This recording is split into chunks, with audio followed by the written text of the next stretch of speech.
Thank you. The Muscogee Nation and the city of Tulsa held a special meeting today discussing how they can work together despite the governor filing to block their agreement.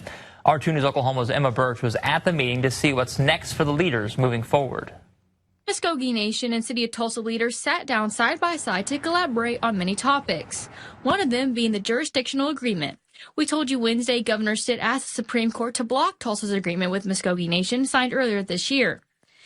It stated tribal members sided with the municipal case must be tried by Muscogee Creek Nation Court if occurred on Indian land in Tulsa. There was another filing by the governor on Wednesday, so that kind of limits a little bit of what I can share with the group.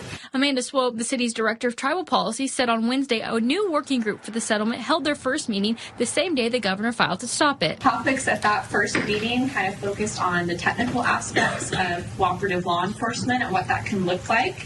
Even though the governor was briefly talked about, the city council and Muscogee Nation leaders really touched on topics from housing to health care.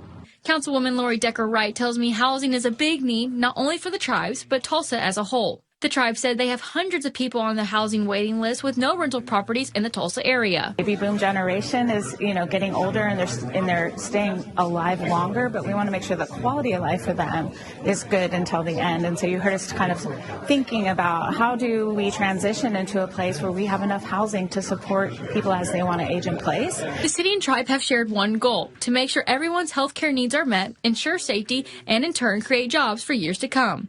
One way, training the next generation of healthcare workers. Committed to buy a teaching console so that our academic partners with OSU and with OU, when they bring students here, they can bring those surgical residents and they can learn on these robotic surgeries as we're doing this. They're not leaving to go find those jobs in healthcare. They can come right here and do their work right here for the people that they want to serve. So we have always come from that focus of serving people, and that we take our oath very seriously to protect the health, safety, and welfare of everyone that we represent. Reporting in Tulsa, I'm Emma Birch, 2 News Oklahoma.